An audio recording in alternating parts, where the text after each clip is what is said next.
వడకట్టడం కోసం టార్చర్లు పెట్టిర్రు. దానికి కారణం అత్త మామ మొగడే, ముఖ్యంగా వీళ్ళు ముగ్గురు ఆడబిడ్డలు వెనక్కెళ్ళి తర్వాత. నా పేరు ఉప్పునీటి గంగాధర్. నా బిడ్డ పేరు గంగాధరి ప్రసన్న లక్ష్మి. పెళ్ళయి 2023 జనవరి 21లో పెళ్ళయింది. రత్నం వేధింపులు మరియు అనుమానంతో హరాస్మెంట్, ఈ 2 విషయాలతోటి నా బిడ్డను బాగా టార్చర్ చేశారు.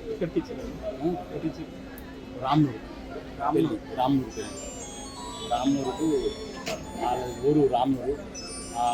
గంగాధర్ తిరుపతి వాళ్ళ అమ్మ నాన్న పేరు మల్లేషు, అమ్మాయి.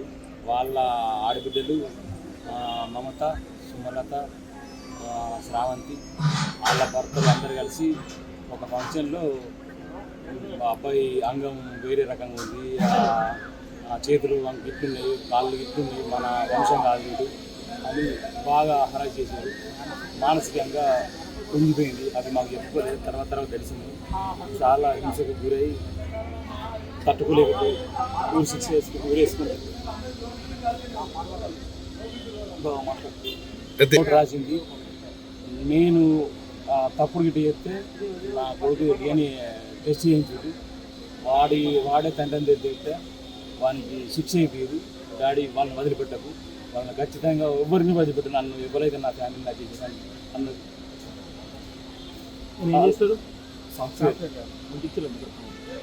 అప్పుడు 50 లక్షలు కట్నం ఒప్పుకున్నాం. 10 లక్షలు వాళ్ళకి ఇచ్చినాము. అయితే వాళ్ళ అక్కయ్యలకు ముగ్గురికి మనిషి 10 లక్షలు కావాలని వీడిని హరాస్మెంట్ చేశారు. నేనేం చేసినా వానికి ఇస్తే ఖర్చు అయితే అని, నేను హైదరాబాద్లో మీకు అపార్ట్మెంట్ ఉంటాను, మీకు అక్కడికి మీరు షిఫ్ట్ అవుతారు కదా జాబ్, సాఫ్ట్వేర్ అక్కడికి మార్చుకున్నాక ఆ 45కు ఇంకో 20-30 కలిపోయినా నేను చెప్తా ఈఎంఐ పెట్టుకుంటా. నాకు లోన్ ఎలిజిబిలిటీ కాలేదు, షాపింగ్ మాల్ ఇస్తున్నా, దానికోసం లోన్ పెట్టుకున్నా. అది డిలే అవుతుంది. ఈ వచ్చే దసరాకు నేను మీకు సెట్ చేస్తా, ఇల్లు లోన్లు తీసుకుంటాను.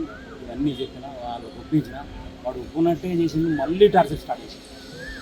జగిత్యాల పట్టణంలో నిన్న 23/4/2025 రోజు మాకు ఒక కాంప్లైంట్ రావడం జరిగింది. ఇందులో కాంప్లైంట్ పేరు వచ్చేసి ఉప్పులేటి గంగాధర్. ఇతని కూతురు గంగాధర ప్రసన్న లక్ష్మి అని 27 ఇయర్స్ ఉంటుంది. ఈమెకు జనవరి 23 జనవరిలో వెల్గటూరు మండల్ రామ్నూరుకు చెందిన తిరుపతి గంగాధర తిరుపతి తోటి మ్యారేజ్ అవుతుంది. ఇద్దరు అమ్మాయి అబ్బాయి సాఫ్ట్వేర్ ఇంజనీర్లు.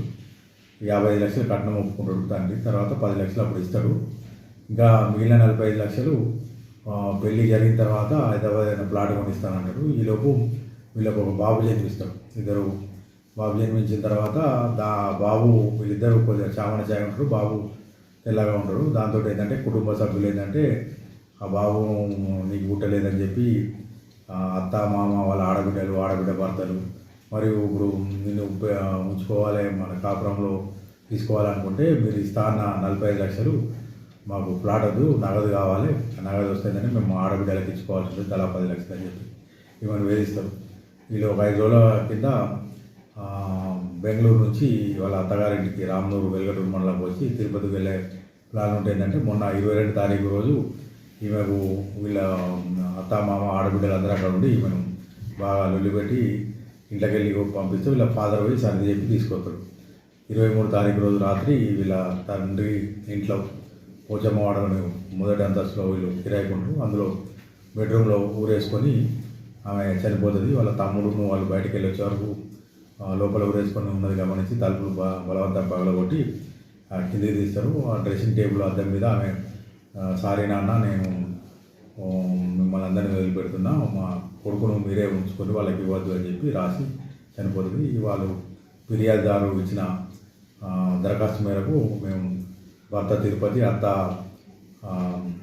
మల్లేషు, మామ మల్లేషు, అత్త అమ్మాయి, ఆడబిడ్డ భర్తల మీద అందరూ కూడా వరకట్న కేసు కింద నమోదు చేసుకొని ఇవాళ పరిశోధన ప్రారంభించి పంచనామా అయిపోయింది, శవ పంచనామా. వాళ్ళు ఇప్పుడు డెడ్ బాడీ ఇప్పుడే వాళ్ళ హ్యాండ్ ఓవర్ చేసాం. తర్వాత ఫర్దర్ ఇన్వెస్టిగేషన్ కొనసాగుతుంది.